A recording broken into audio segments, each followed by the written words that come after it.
وبرکاتہ۔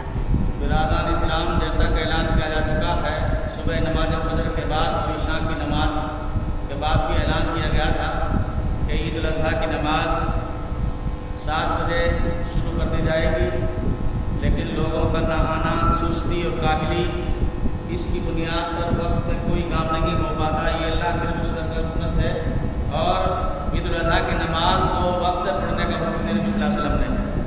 لہذا میرے بھائی، میرے بزرگوں، نوجوانوں، اللہ رب العالمین نے آج ہم کو اور آپ کو یہ موقع دیا ہے عید الاضحیٰ کی نماز کا۔ یہ اللہ کی طرف سے بہت بڑا انعام ہے، اللہ کی طرف سے بہت بڑی آزمائش ہے، اور اللہ تعالیٰ نے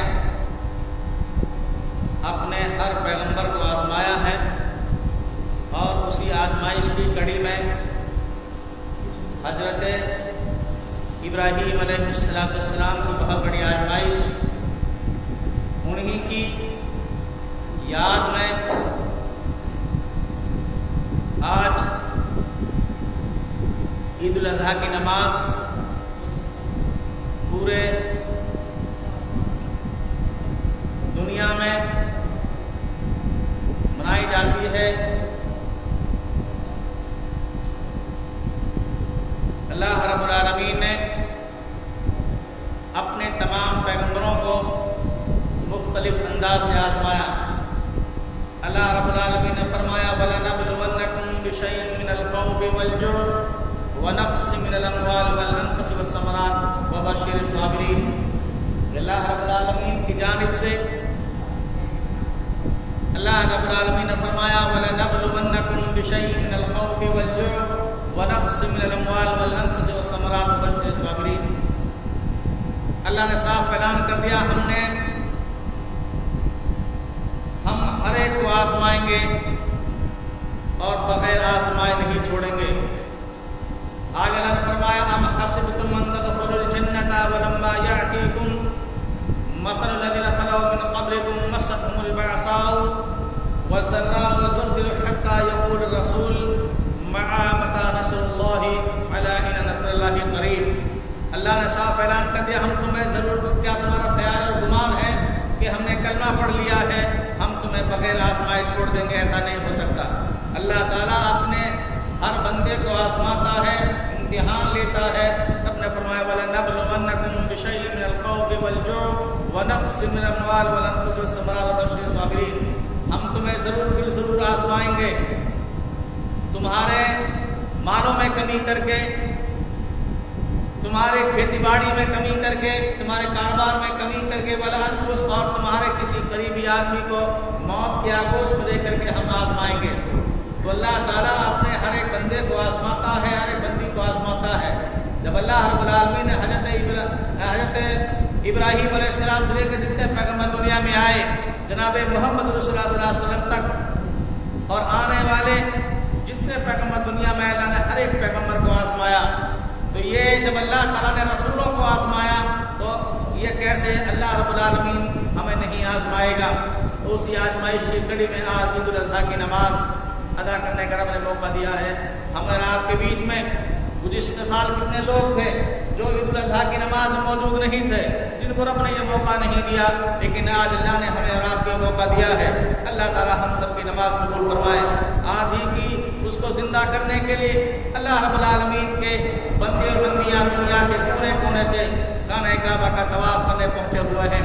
اللہ رب العالمین ان کی حج قبول فرمائے، اور یہ آواز لگاتے ہیں اللہم لبیک اللہم لبیک لا شریک لک لبیک، اور یہ اللہ کی ثنا بیان کرتے ہیں۔ تو میرے بھائی، میرے بزرگوں، اللہ رب العالمین نے یہ موقع ہمیں اور آپ کو دیا ہے۔ اللہ تعالیٰ ان حاجیوں کی حج کو قبول فرمائے جو اپنے گھر سے سفر طے کر کے نکلے ہیں۔ میرے بھائی، اللہ تعالیٰ ہر ایک بندے کو قسمت سے چیز عطا کرتا ہے۔ کتنے لوگ ہیں پیسے جن کے پاس ہیں، لیکن اللہ تعالیٰ نے ان کی قسمت میں خانہ کعبہ کا طواف ان کی قسمت میں نہیں ہے۔ اللہ تعالیٰ ہر ایک بندے کو اور بندی کو وہ گھر کی جات نصیب فرمائے۔ دکھا دے یا الہی، دکھا دے یا الہی وہ مدینہ کیسی بستی ہے جہاں پر رات دن مولا تیری رحمت برستی ہے۔ اللہ رب العالمین ہر ایک بندے اور بندی کو خانہ کعبہ کی زیارت نصیب فرمائے۔ تو بات چل رہی تھی حضرت ابراہیم علیہ السلام کی۔ اللہ رب العالمین کے پیغمبر حضرت ابراہیم علیہ السلام، اللہ رب العالمین نے آپ کو اس انداز سے آزمایا، جس گھر میں اللہ نے آپ کو پیدا کیا اس گھر میں خدا بنائے جاتے ہیں، کہیں بارش کا خدا، کہیں اولاد دینے کا خدا، کہیں مال دینے کا خدا، کہیں عزت دینے کا خدا، کہیں کاروبار کو بڑھانے کا خدا، مختلف محکموں کے خدا یہاں تیار ہوتے ہیں۔ اور آپ کا باب آزر اپنے بیٹے ابراہیم کو کہتا ہے یہ خدا ہے، ان کو بیچ کر کے آؤ۔ آپ جاتے ہیں، راستے میں بیٹھ جاتے ہیں اور سوچتے ہیں کہ جن خداؤں کو میرے بابا نے بنایا، جن کے ہاتھ کو، پیر کو، ان کے چہرے کے ایک ایک اعضاء کو میرے باپ نے تراشا اور بنایا، ان کو تکلیف نہیں ہو سکی۔ جب یہ اپنی تکلیف دور نہیں کر سکتے تو ہماری تکلیف کیسے دور کریں گے؟ اور ان خداؤں کو پھینک کر کے چلے آئے کہ یہ خدا نہیں ہو سکتے۔ اس کے بعد سورج کا طلوع ہوتا ہے، سورج نکلتا ہے تو کہتا ہے انا ربکم الاعلی، یہ سب سے بڑا خدا ہے۔ جب سورج غائب ہو گیا، رات آ گئی تو کہنا انا ربکم الاعلی، سورج بھی خدا نہیں ہو سکتا کیونکہ رات غالب آ گئی، اب رات خدا ہے۔ جب رات چلی گئی، صبح ہوئی، کہا کہ رات ختم ہو گئی، صبح آ گئی، دن ہو گیا، اجالا ہو گیا، انا ربکم الاعلی، یہ خدا ہو سکتا ہے۔ لیکن جب یہ بھی دن بھی غائب ہو گیا تو میرے بھائی انہوں نے کہا کہ یہ بھی خدا نہیں ہو سکتا۔ بہرحال حضرت ابراہیم علیہ السلام نے جس طریقے سے آپ عید کی نماز کے لیے آئے ہیں، ایسے عید کا موقع آیا، حضرت ابراہیم علیہ السلام جب لوگ نکلے نماز عید کے لیے، کہا لوگ وجاء یوم عید، آیا عید کا دن، ففرح الناس، نکلے لوگ نماز کے لیے۔ تو ابراہیم علیہ السلام سے لوگوں نے کہا ابراہیم چلو نماز کا وقت ہو گیا۔ آپ نے کہا انا سقیم، میں بیمار ہوں۔ آپ بیمار نہیں تھے بلکہ دماغی اعتبار سے بیمار تھے، کیونکہ آپ کے دل میں یہ بات بن رہی تھی کہ یہ باطل خدا ہے، یہ خدا نہیں ہو سکتے، یہ پتھروں کی بنائی ہوئی تراشی ہوئی مورتیاں یہ خدا کیسے ہو سکتے ہیں؟ تو کہا آپ نے انا سقیم، میں بیمار ہوں، میری صحت اچھی نہیں ہے، آپ لوگ چلے جائیے۔ یہ لوگ نماز کے لیے چلے گئے۔ ابراہیم علیہ السلام آئے ہیں خانہ کعبہ میں، وَعَلَّقَ الْفَاشَا، آپ نے کلہاڑا لیا اور جتنے خانہ کعبہ میں خدا ہیں سب کے ہاتھ پیر توڑ کر کے، اور جو سب سے بڑا خدا ہے ان کی گردن میں کلہاڑی لٹکا کر کے چلے آئے۔ جب لوگ نماز سے فارغ ہوئے اور خانہ کعبہ میں آئے اپنے خداؤں کے سامنے جھکنے کے لیے، اپنے معبودوں کو سلام کرنے کے لیے، جب یہ خانہ کعبہ پہنچے دیکھا کہ خدا ٹوٹے پڑے ہیں۔ یہ غصے میں لال پیلے ہو گئے، کہا یہ کس کی حرکت ہے، یہ کس نے کیا ہے؟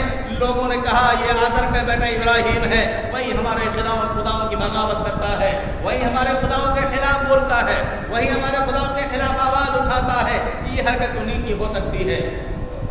بلایا ابراہیم علیہ السلام کو، اے ابراہیم یہ کام تو نے کیا ہے، یہ حرکت تو نے کی ہے؟ کہا کہ میں نے نہیں کی۔ ان میں آپس میں جھگڑا ہو گیا، یہ الگ الگ محکموں کے خدا ہیں، یہ بڑا خدا ہے، ان میں آپس میں جھگڑا ہو گیا، اور یہ بڑا جو خدا ہے جو اکیلا باقی بچا ہے، اس نے سارے خداؤں کو توڑ دیا ہے، مار دیا ہے، اور ساری پاور، سارے حکومت اپنے پاس رکھ لی اور ان سب کو ختم کر دیا۔ لوگوں نے ابراہیم کیسے عقل کے خلاف بات کرتے ہو؟ یہ ہمارے ہاتھوں سے بنائے ہوئے پتھر کے تراشے ہوئے خدا یہ حرکت نہیں کر سکتے، ان کی زبان بول نہیں سکتی، ان کے ہاتھ ہیں لیکن چل نہیں سکتے، پیر ہیں لیکن چل نہیں سکتے، ان کا جو ہے جسم ہے حرکت نہیں کر سکتا، یہ کیسے جھگڑا کر سکتے ہیں؟ ابراہیم علیہ السلام نے کہا یہی میں تمہاری زبان سے سننا چاہتا تھا کہ جب تم اپنی زبان سے اس بات کا اقرار کرتے ہو یہ باطل خدا ہے، یہ چل نہیں سکتے، یہ بے جان پتھر ہیں، تو یہ خدا کیسے ہو سکتے ہیں؟ تو تم کیوں ان خداؤں کی پوجا کرتے ہو؟ بہرحال لیکن ما وجدنا آباءنا، جس پر ہمارے باپ دادا ہیں، جس پر ہمارے خاندان قبیلے چلتے آئے ہیں، ہم تو وہی کام کریں گے۔ ان لوگوں نے یہ لوگ ایمان نہیں لائے۔ ایمان قسمت سے ملتا ہے میرے بھائی، ایمان کوئی بازار بکنے والی چیز نہیں ہے، ایمان ملتا ہے اللہ کی ہدایت سے۔ اللہ تعالیٰ جسے ہدایت نصیب کرتا ہے وہ ایمان سے سرفراز ہوتا ہے۔ حضرت ابراہیم، حضرت جناب محمد رسول اللہ صلی اللہ علیہ وسلم کے چچا ابو طالب جو آپ کے حمایتی رہے، آپ کی سپورٹ پہ رہے، آپ کے ساتھ حسن سلوک رہا لیکن ایمان نہیں لائے، آپ کے ساتھ بازو سے بازو ملا کر کے کھڑے رہے لیکن اللہ نے ان کی قسمت میں ایمان نہیں دیا۔ جب آخری وقت آیا آپ کے چچا کا، بیمار ہے، عنقریب ہے، روح نکلنے والی ہے، آپ نے کہا میرے چچا کان میں پڑھ دو اشہد ان لا الہ الا اللہ، ہو سکتا ہے اللہ کی مہربانی ہو جائے، میں حجت بیان کر سکوں رب کے سامنے کہ میرے چچا نے میرے کان میں کلمہ پڑھ لیا۔ ابو جہل بھی سامنے بیٹھا ہے، ابو جہل دوڑ سے آیا، کہا ابو طالب کیا آخری وقت میں اپنے بھتیجے کے دین کو قبول کرنا چاہتے ہو؟ کیا اپنے مذہب سے پلٹنا چاہتے ہو یا اپنے باپ داداؤں کے اسلام کو چھوڑنا چاہتے ہو، دین کو چھوڑنا چاہتے ہو؟ فوراً پلٹ گئے اور کہا میرے بھتیجے اب ایمان میں آخری وقت میں اپنے قوم کو، اپنے قبیلے کو دھوکہ نہیں دے سکتا۔ دوسرا اللہ رب العالمین نے فرمایا میرے پیغمبر ہدایت ہمارے ہاتھ میں ہے، اللہ جس کو ہدایت دیتا ہے، اللہ جسے صحیح راستے میں لانا چاہتا ہے اللہ اس کے ہدایت کے راستے کھول دیتا ہے، اور اللہ جسے ہدایت نہیں دینا چاہتا، اللہ جسے مسجد میں نہیں لانا چاہتا، اللہ جسے دلدل میں رکھنا چاہتا ہے، دنیا کی کوئی طاقت اسے ہدایت اور کے راستے پر نہیں لا سکتی۔ میرے بھائی اللہ رب العالمین ہم سب کے گناہ معاف فرمائے اور آخری وقت اللہ دین پر، اسلام پر قائم و دائم رکھے۔ لیکن ضرورت اس بات کی ہے مسلمانوں کہ مسلمان نماز پڑھنے کو تیار نہیں۔ عید الاضحیٰ کا دن تھا، ابراہیم علیہ السلام کی وہ سنت جس کی بڑی آزمائش اللہ رب العالمین کی جانب سے، لیکن مسلمان نماز فجر میں آنے کو تیار نہیں۔ اب جب نماز فجر نماز جماعت سے نہیں پڑھیں گے تو پھر کیسے وہ عید کی نماز کو آئیں گے؟ میرے بھائی یہ تو ایک رسم ہے، یہ رسم ہے میرے بھائی۔ وقت ان قریب ہمارے سامنے کھڑا ہے، اللہ تعالیٰ کا کی جانب سے ہماری موت کا الارم بجنے والا ہے، بس انتظار ہے اس گھڑی کا جب اللہ تعالیٰ اعلان کرے گا فلاں بندے کی روح قبض کر لی۔ ہمارے آپ کے درمیان میں، ہمارے آپ کے بیچ میں، ہمارے محلے اور بستی سے، ہمارے گاؤں اور شہر سے کتنے لوگ جو آپ کے ساتھ، آپ کی محفلوں میں، آپ کے ساتھ، آپ کے ملاقاتوں میں، آپ کی بیٹھکوں میں آپ کے ساتھ رہتے تھے، لیکن آج وہ اس دنیا میں زندہ نہیں ہے۔ اللہ نے ان کی روح قبض کر لی، انہیں موت کی آغوش میں بھیج دیا، اور یہ بھی معاملہ ہمارے آپ کے ساتھ میں ہونے والا ہے۔ فرق صرف اتنا تھا کہ وہ چند دن پہلے چل پڑے ہیں، لیکن لائن میں ہم سب لگے ہیں۔ اپنے بھائی کو دفن کرتے وقت، اپنے بھائی کے سفید کفن کو دیکھ کر کے ایک ایمان والے کو یقین نہیں ہو رہا ہے کہ آج جس طریقے سے یہ ہمارا بھائی ہمارے خاندان و قبیلے سے جو آج یہ بے جان پڑا ہے، کل کو ہماری مجلسوں میں بیٹھنے والا، ہمارے ساتھ سفر کرنے والا، ہمارے ساتھ ہنسی مذاق کرنے والا، ہمارے ساتھ رہنے والا، چلنے والا، پھرنے والا، لیکن آج یہ بے جان پڑا ہے۔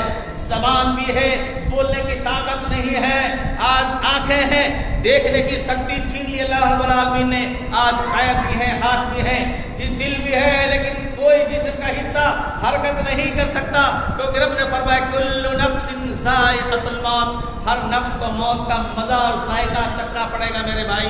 اس لیے اس موت کے آنے سے پہلے ہمیں اس سفر کی تیاری کرنی ہے۔ آپ سفر سے نکلے ہیں، آپ کو بازار مارکیٹ جانا ہے، آپ کو شہر جانا ہے، شاپنگ کو جانا ہے، سامان خریدنا ہے، آپ کا دماغ کیسے یہ یقین کر لیتا ہے کہ آپ کے جیب میں پیسے نہ ہوں، آپ شاپنگ نہیں کر سکتے، سامان نہیں خرید سکتے، گھر سے آپ تیار ہو کے جاؤ گے مارکیٹ کے لیے، فلاں سامان بھی خریدنا ہے، فلاں سامان بھی خریدنا ہے، فلاں ضرورت بھی ہے، فلاں بچے کے کپڑے بھی رہ گئے، تو آدمی مارکیٹ میں جانے کے لیے بالکل تیار ہو کے جاتا ہے، لیکن یہ دماغ سے نکل گیا ہمارے کہ جب سب سے پہلے ماں کی آغوش میں جائیں گے، واسطہ قبر سے پڑنے والا ہے، وہاں کے لیے ہمارے پاس کیا سامان ہے، وہاں کے لیے کیا کرایہ ہے، جہاں اللہ رب العالمین کے فرشتے سوال کرتے ہیں، جس کے بارے میں نبی نے فرمایا انا بیت الوحدہ، یہ قبر صاف ستھرا اعلان کرتی ہے انا بیت الوحدہ، میں اکیلا مکان ہوں۔ انا بیت الدود، میں کیڑے مکوڑوں کی جگہ ہوں۔ انا بیت الظلمہ، مکان اندھیرا ہے۔ میرے بھائی ذرا ذہن اور دماغ میں قبر کی اندھیری کوٹھڑی کے بارے میں خیال کیجئے، قبر کی اندھیری کوٹھڑی کے بارے میں خیال کیجئے کہ آخر وہ اندھیری کوٹھڑی جہاں کوئی سوراخ نہیں، جہاں کوئی ہوا کی گنجائش نہیں، جہاں کوئی سکون نہیں میرے بھائی، جہاں بستر نہیں۔ آپ یہاں دنیا بھر کے بستر استعمال کرتے ہو، لیکن قبر کے اندر کیا لباس ہے آپ کے پاس؟ نہ اللہ کے رسول نے فرمایا قبر جنت کا ایک باغیچہ ہے اور جہنم کا ایک گڑھا بھی ہے۔ جس نے اچھے اعمال کیے، نیکیاں کی، نمازوں کی پابندی کی، نمازوں کا لحاظ کیا، اچھے اعمال کیے، قبر گشادہ ہے اس کے لیے۔ اور جس نے لاپرواہی کی، نمازوں کو ضائع کر دیا، دنیا میں ایسے ہی حالات گزرتے چلے گئے، تو میرے بھائی مان لیجئے وہ قبر مشکل کا دور کھڑا کر دے گی۔ اللہ کے رسول جناب محمد رسول اللہ صلی اللہ علیہ وسلم کے ایک داماد ہیں حضرت عثمان غنی، جس کے بارے میں نبی نے فرمایا 3 مرتبہ معذر عثمان، معذر عثمان، معذر عثمان، اگر میرا عثمان ایک بھی نیکی نہیں کرے گا پھر بھی جنت میں میرا اسے داخل کرے گا۔ جن کو دنیا میں جنت کی بشارت دے دی گئی ہو، جن کو دنیا میں بتا دیا گیا ہو عثمان جنتی ہے، ابوبکر صدیق جنتی ہے، عثمان غنی جنتی ہے، حضرت علی جنتی ہے، عمر فاروق اعظم جنتی ہے، جن کو دنیا میں اللہ نے اور وما ينطق عن الهوى ان هو الا وحی یوحی، ایسا ہی نہیں کہا میرے بھائی، قرآن نے صاف کر دیا وما ينطق عن الهوى ان هو الا وحی یوحی، نبی کی زبان حرکت نہیں کرتی جب تک اللہ تعالیٰ بولنے کا حکم نہیں دے۔ نبی نے کہا فلاں جنتی، اللہ نے فرما دیا نبی کہہ دو فلاں جنتی فلاں جنتی، اور جن کو جنتی دنیا میں رب نے بتا دیا وہ عثمان غنی، نبی قبرستان میں ہے، انصاری صحابی کا جنازہ ہے، قبر تیار کی جا رہی ہے، امام کائنات قبر کے کنارے بیٹھے ہیں، نبی صلی اللہ علیہ وسلم سارا قطار رونے لگے۔ اللہ کے رسول سسکیاں بھر کر کے قبر کے حالات کو، قبر کے مناظر کو، قبر کے معاملات کو، کیونکہ آپ کے پاس رب کا ایک ایک حکم موجود ہے کہ قبر کے اندر حالات کس طریقے سے گزرنے ہیں، قبر کے اندر کیا معاملات ہیں، نبی جانتے ہیں اس چیز کو۔ صحابہ نے پوچھا اللہ کے رسول سے اے اللہ کے نبی آپ اس قدر رو رہے ہیں قبر کو دیکھ کر کے، آپ نے فرمایا تم نہیں جانتے، ابھی تھوڑی دیر کے بعد میں اپنے عزیز کو، اپنے بھائی کو، اپنے ملنے والے کو تم قبر کے حوالے کرنے والے ہو، اور یہاں جو اللہ کے فرشتے سوال کرنے والے ہیں ان سوالوں کے جواب اتنے آسان نہیں ہیں۔ وہی عثمان غنی جب قبرستان سے گزرتے ہیں یا قبر کا تذکرہ آتا ہے یا قبر کی کوئی بات آتی ہے دہاڑے مار کے روتے ہیں۔ پوچھا عثمان غنی سے کسی نے اے عثمان غنی آپ پر اللہ نے جنت واجب کر دی، جنت کی خوشخبری دی اللہ نے آپ کو، آپ نبی کے داماد ہیں، پھر بھی آپ کہا کہ میں نے امام کائنات جناب محمد رسول اللہ صلی اللہ علیہ وسلم کو قبر کے کنارے روتے ہوئے پایا ہے۔ جب نبی امام الانبیاء قبر کے حالات کو دیکھ کر کے سر قطارے رونے لگے تو ہم کیا ہیں میرے بھائی؟ تو اس لیے میرے بھائی میرے بزرگوں قبر کا خیال کیجئے، اور قبر میں سب سے پہلے معاملہ نماز کے بارے میں، سب سے پہلا حساب نماز کے بارے میں۔ عمریں گزر گئی، سفیدی آ گئی، جسم لڑکھڑا گیا، لیکن مسلمان نماز پڑھنے کو تیار نہیں۔ یہ اسلام کا کھلم کھلا انکار ہے میرے بھائی۔ نماز کا نہ پڑھنا انکار کرنا ہے، نہ نبی نے فرمایا من ترک الصلاۃ متعمدا فقد کفر من ترک الصلاۃ فقد اشرک. جان بوجھ کر کے نماز کو چھوڑنے والا، جان بوجھ کر کے نماز کو ضائع کرنے والا مشرک اور کافر. اس لیے میرے بھائی میرے بزرگوں، آپ اپنے والدین سے جس قدر محبت کرتے ہیں آپ اندازہ نہیں لگا سکتے، لیکن اگر آپ نماز کے پابند رہیں گے، آپ نماز پڑھیں گے، تو آپ کی نماز کا ثواب آپ کے مرحومین ماں باپ کو بھی ملے گا.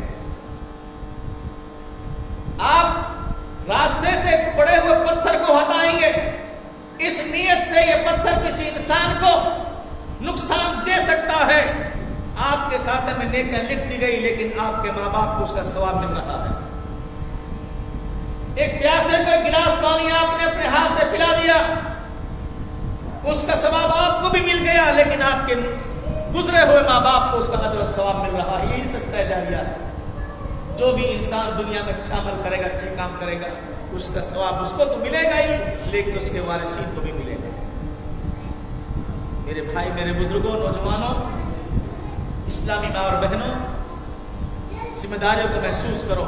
وقت آئے گا، چلا جائے گا، دنیا سے جانا طے ہے، لیکن جب آیا تھا تو دنیا میں، جب آیا تھا تو دنیا میں سب ہنستے تھے تو روتا تھا. بشر کر زندگی ایسی کہ سب روئے تو ہنستا جا. دنیا انسان آیا ہے، چلا جائے گا، لیکن شاعر کے کہنے کا مطلب یہ ہے جب دنیا سے آیا، جب بچہ پیدا ہوتا ہے مائے کے رحم سے روتا ہوا آتا ہے، اور جب دنیا سے جائے تو ہنستا رہے، مسکراتا رہے. تیرے سامنے جنت کے دروازے ہیں، تیرے یقین اور اعتماد اس بات پر یقین اور بھروسہ ہے تو نے جو زندگی گزاری دنیا میں، تیرے سامنے اس کا فلسفہ موجود ہے کہ میں نے نمازوں کی پابندی کی، میں نے زمین پر اچھا وقت گزارا، جنت کے راستے میرے لیے کھلے ہوئے ہیں. تو جب آیا تھا دنیا میں سب ہنستے تھے تو روتا تھا. بشر کر زندگی ایسی سب روئے تو ہنستا جا. دنیا سے جاوے تو کم سے کم لوگوں کی زبان پر ہو نیک آدمی تھا. نبی علیہ السلام کے دور زمانے میں 2 جنازے آئے، آپ نے فرمایا وجبت علیہم الجنہ، اس پر جنت واجب کر دی گئی. صحابہ نے پوچھا اللہ کے رسول آپ نے اس پر جنت واجب کر دی، کیا وجہ ہے؟ آپ نے فرمایا جو اس مرنے والے جنازے کے پیچھے جو جنازے میں لوگ موجود تھے، اس کے گاؤں کے، اس کے خاندان کے، اس کے قبیلے کے، اس کے ملنے والے، جو اس کے نماز کے جنازے میں اس کے پیچھے چل رہے تھے، ان کی زبان پر ایک ہی بات تھی، چلا گیا نیک انسان تھا، چلا گیا دلوں کو جوڑنے والا تھا، چلا گیا حسن سلوک کرنے والا تھا، چلا گیا نمازی و دیندار تھا. اس نے کبھی زبان سے کسی کو تکلیف نہیں پہنچائی، اس نے کبھی کسی کے دل کو نہیں دکھایا، کبھی کسی کی زمین پہ نہ قبضہ نہیں کیا. اس آدمی نے، یہ بہت ہی نیک اور متقی انسان تھا، یہ دنیا سے چلا گیا. اللہ تعالیٰ نے ان لوگوں کی زبان پر جو الفاظ آئے اس کی بھلائی کے، انہی کی بات پر رب نے جنت کے مہر لگا دی. دوسرا جنازہ آیا، آپ نے فرمایا وجبت علیہم النار، یہ آدمی جانتا ہے. آپ نے فرمایا جو اس کے پیچھے لوگ چل رہے تھے ان کی زبان پر تھا، چلا گیا، خراب انسان تھا، لوگ اس کی شرارتوں سے محفوظ نہیں تھے. وہ میرے بھائی میرے بزرگوں، ایک حقوق اللہ کا حق، نماز ہے، روزہ ہے، زکوٰۃ ہے، خیرات ہے، جو اللہ کے عبادات کے معاملے ہیں. آپ سے ہم سے کسی اللہ کے بندے اور بندی سے نماز کے معاملے میں کہیں کوئی کمی ہو گئی، ہو سکتا ہے اللہ تعالیٰ معاف فرما دے. زکوٰۃ دینے میں کوئی کمی ہو گئی، اللہ ہو سکتا ہے معاف فرما دے، اس کا حق ہے، وہ یقین ہے، اعتماد ہے، اللہ انشاءاللہ معاف کرنے والا ہے. عبادات میں کہیں کمی ہو گئی، اللہ تعالیٰ کوئی اختیار ہے معاف کر سکتا ہے. لیکن حقوق العباد میں زمین پہ بسنے والوں کے ساتھ جو معاملات ہیں، زمین پہ رہنے والوں کے ساتھ جو تعلقات ہیں، زمین پہ رہنے والوں کے ساتھ جو معاملات ہیں، اگر وہ گڑبڑ ہے، نمازیں بیکار ہیں، اس کی تہجد کی نماز بیکار ہے، خانہ کعبہ کا طواف بیکار ہے. اللہ کے رسول نے فرمایا ایک آدمی بہت ساری نیکی لے کر کے میدان محشر میں آئے گا، بہت ساری نیکیاں لے کر کے میدان محشر میں آئے گا، انبار ہوگا نیکیوں کا، لیکن اب قرضداروں کی لائن لگی ہوگی. آج تو کائی نے کچھ لے لیو تو وہ جھڑک گیا کھاراں کا بھگراں کا کدی کو کھارا کو. یہ جملے اللہ کے رسول نے فرمایا.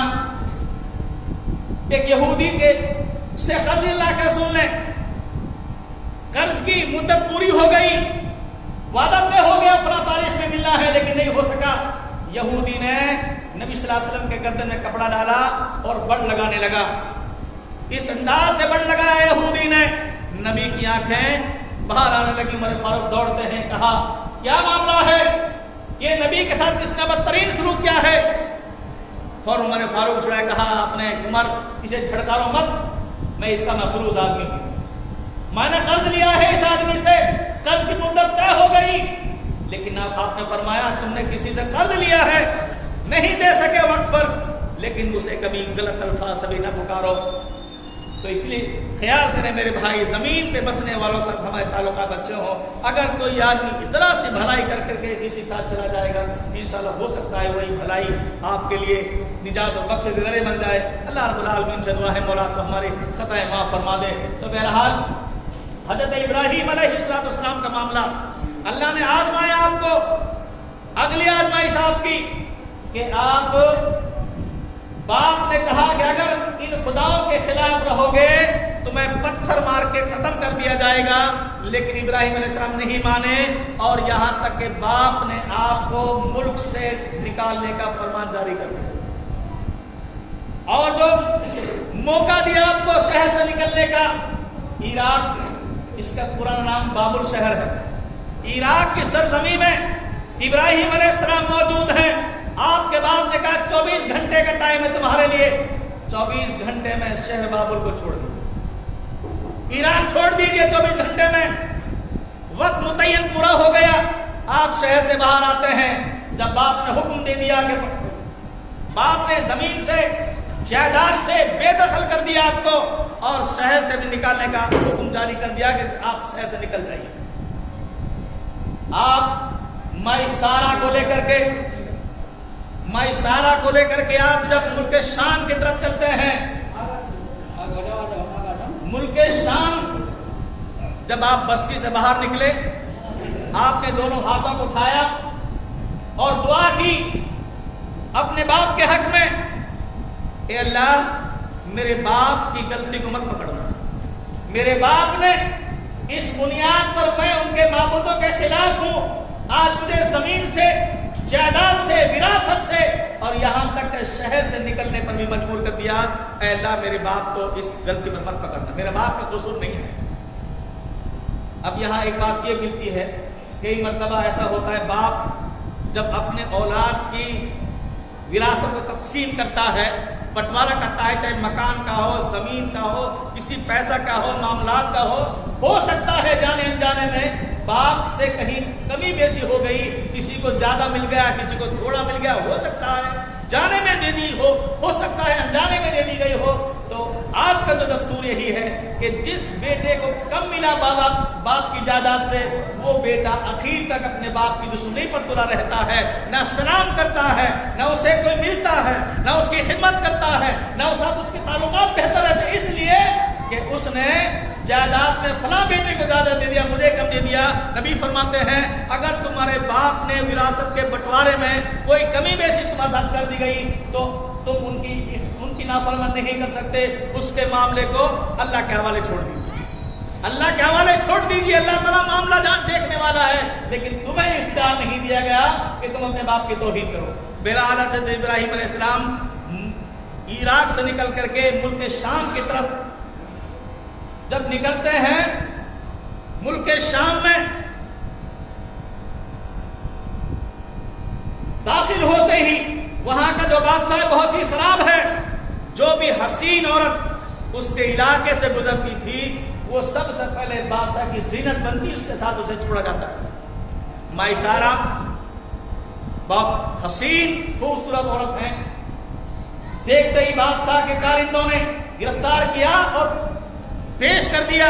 ابراہیم علیہ السلام نے مائسارہ سے پہلے کہا تھا کہ دیکھو یہ بادشاہ بہت اچھا نہیں ہے, اگر یہ سوال کرے تو کہہ دینا یہ میرا بھائی ہے, بہن بھائیوں کو نہیں چھوڑ دیتا تھا، کہا کہنا یہ میرا بھائی، حالانکہ جھوٹ نہیں بولا آپ نے. اسلام کے رشتے میں آپ سب سے پہلے بہن ہے، نکاح بعد میں ہوا ہے. تو بہرحال لیکن پھر بھی بادشاہ نہیں مانا.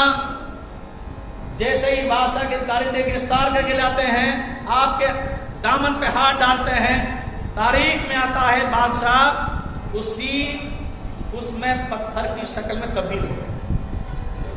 میسارہ کے دامن پہ سے ہی ہاتھ ڈالا، فوراً اللہ نے اسے پتھر کا بنا دیا. بادشاہ بے چین ہو گیا اور دل ہی دل میں، زبان نہیں بول سکتی اس کی، جسم کوئی حرکت نہیں کر سکتا. دعا کی، اے اللہ کی بندی تم کون ہو، مجھے معاف کر دو، مجھ سے غلطی ہو گئی. جیسے ہی انہوں نے دعا کی، اللہ نے اسے فوراً ٹھیک کر دیا. 3 مرتبہ یہی حرکت رہی بادشاہ کی، لیکن بادشاہ 3 پر حرکت کرنے کے بعد اس کو یقین ہو گیا کوئی یہ عام انسان نہیں ہے. پھر اسی بادشاہ نے مائی ہاجرہ کو، جو بادشاہ کے پاس کنیز کی حیثیت سی تھی، اور بادشاہ نے کہا یہ میسارہ کو، یہ تمہاری خادمہ ہے، اسے لے کر کے چلے جاؤ. اسی مائی ہاجرہ کے جسم سے اللہ رب العالمین حضرت اسماعیل علیہ السلام کو پیدا کیا ہے. آپ اس کے بعد نمرود سے آپ کا مقابلہ ہوتا ہے، اور نمرود آپ کو ختم کرنے کے لیے آگ میں ڈالنے کی تیاری کرتا ہے. آگ جلائی جاتی ہے، اور جب ڈالا گیا تو رب نے فرمایا یا ناری کونی بردم و سلام علی ابراہیم، اے آگ تو ٹھنڈی و سلام کی والی ہو جا. اللہ رب العالمین نے سورہ انعام میں 18 رسولوں کا ذکر کیا ہے، اور ان 18 رسولوں کو اللہ نے فرمایا میرے پیغمبر ہم نے 18 رسولوں کی زبان سے یہ تصدیق کرائی کہ قیامت تک ہمارے پیغمبر ابراہیم کی سنت زندہ رہے. اور اللہ رب العالمین نے 1,24,000 یا کم و بیش 44,000 پیغمبروں میں 2 نبیوں کو خلیل کہا ہے. خلیل کے معنی جو سب سے زیادہ جس سے محبت کرتا ہو اسے خلیل کا لفظ دیا جاتا ہے، آخری پائیدان محبت کا. اللہ رب العالمین نے حضرت ابراہیم علیہ السلام کو خلیل کہا، اور جناب محمد رسول اللہ صلی اللہ علیہ وسلم نے خلیل کہا. جو 1,44,000 سے 24,000 پیغمبروں سے اللہ رب العالمین 2 کو خلیل کہا ہے. بہرحال یہ اللہ کی آزمائش تھی. اس میں اللہ رب العالمین پھر آگے فرمایا ابراہیم یہ بیوی ہے، بچہ ہے. جب بچہ پیدا ہو گیا، اس سے پہلے ابھی بچہ پیدا نہیں، آپ ملک شام میں ہیں. ملک شام سے نکلنے کے بعد آپ پہنچتے ہیں اپنے بھتیجے حضرت لوط علیہ السلام کے پاس میں. حضرت لوط علیہ السلام کے پاس جب آپ پہنچے، ابراہیم علیہ السلام کے پاس 4 فرشتے آئے، اور 4 فرشتے آنے کے بعد انہوں نے آپ کو بچے کی خوشخبری سنائی کہ اللہ رب العالمین آپ کو بہت جلد ایک ہونہار اور نیک بیٹا دینے والا ہے. اور اس کے بعد جب یہ 4 فرشتے انسانی شکل میں آئے تو آپ نے ان کے لیے جانور ذبح کیا، کھانا پکوایا، دسترخوان سجا دیا. آپ نے کہا کہ اب کھاؤ. اب چونکہ فرشتے ہیں نہیں کھا رہے ہیں. ابراہیم السلام نے کہا میرے مہمانوں، میں نے تمہارے کھانے کا انتظام کیا، دسترخوان لگا دیا، لیکن تم نے نہیں کھایا. اس کی وجہ کیا ہے؟ کیا کھانا اچھا نہیں ہے؟ کیا میری مہمان نوازی میں کمی ہو گئی؟ کیا تمہیں میری مہمان نوازی پسند نہیں ہے؟ کہا ہمیں سب کچھ پسند ہے، آپ کی مہمان نوازی پسند ہے. ابراہیم ہم انسان نہیں ہیں، انسان کھانا کھاتا، ہم فرشتے ہیں. ہم کھانا نہیں کھاتے، ہم فرشتے ہیں. ہم قوم لوط کی بستی کو الٹنے آئے ہیں. ہم قوم لوط کی بستی کو بلٹنے آئے ہیں، الٹنے آئے ہیں اس کو. حضرت ابراہیم علیہ السلام نے اللہ سے دعا کی اور فرشتوں سے گزارش کی کہ ان کو ایک موقع دے دیجئے، ان کو موقع دے دیجئے، ان کو یہ سدھرنے کا ٹائم دے دیجئے، اللہ سے سفارش کر لیجئے، اسے موقع دے دیجئے. اللہ نے فرمایا میرے پیغمبر، ہم نے قوم لوط کی بستی کو برباد کرنے کا آسمانوں میں اعلان کر دیا ہے، ہمارا فیصلہ واپس نہیں ہو سکتا. ابراہیم ہمارا فیصلہ واپس نہیں ہو سکتا. قوم لوط کی تباہی کا اعلان ہم نے کر دیا ہے، اب یہ بات واپس نہیں ہو سکتی. 4 فرشتے مشرق مغرب شمال اور جنوب بستی میں ایسے زمین میں ہاتھ بڑھاتے ہیں، آسمان قریب بستی کو لے کے جاتے ہیں اور بستی واپس پلٹ دی جاتی ہے. یہ قوم لوط کی بستی کی برباد کا ذکر قرآن کریم میں موجود ہے. اور یہی نہیں بلکہ اس سے پہلے جو عذاب آیا قوم لوط پر، آسمان سے پتھروں کی بارش آئی اور جو اس قوم کے اس بستی کے جو شریر لوگ تھے، جو سب سے زیادہ خراب تھے، سب سے زیادہ گنہگار تھے، آسمان سے ان کے نام سے پتھر آیا. یہ پتھر فلاں بن فلاں کو لگنا ہے، یہ فلاں بن فلاں کو لگنا ہے، یہ پتھر فلاں بن. آسمان سے ان گنہگار لوگوں کے نام سے پتھر لانے برسائے. یہ پتھر صرف انہی کو لگنا ہے. اندازہ لگا بستی بھری پڑی ہے، لیکن جب آسمان سے پتھر آیا اسی کو لگا جس پر نام لکھا ہے. اور اس قوم لوط کی بستی کو رب نے تباہ کر دیا. میرے بھائی، میرے بزرگوں، اللہ کی لاٹھی میں آواز نہیں ہے. ان بطش ربک لشدید، اللہ کی پکڑ بڑی سخت ہے. اس لیے ہم اور آپ کو تیار رہنا ہے. ہم اور آپ کو جو ہے گناہوں سے بچنا ہے، نمازوں کی پابندی کرنی ہے. کہیں ایسا نہ ہو وقت آ جائے اور ہم سب یہیں رہ جائیں گے اور اللہ کے یہاں چہرہ دکھانا بھاری پڑ جائے گا. بہرحال بچہ پیدا ہو گیا، اللہ رب العالمین نے حکم دیا کہ اس بچے کو اور بیوی کو مینا میں چھوڑ دیجیے. جہاں حاجی کل مینا سے آج شیطان کو پیٹنے کے لیے اس میں صبح سے جو رات میں کھلے آسمان سے جو میدان عرفہ میں رہے ہیں، کہا کہ بچوں کو چھوڑ دیجیے، آپ مینا جنگل میں چھوڑ دیجیے، ویران جنگل میرے بھائی. لیکن اللہ رب العالمین نے فرمایا میرے پیغمبر یہاں اپنے بچوں کو چھوڑ دیجیے. آپ نے چھوڑ دیا، اس لیے اللہ کا حکم ہے.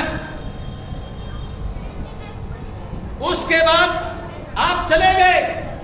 گرمی کا دور، گرمی تپش کا دور ہے.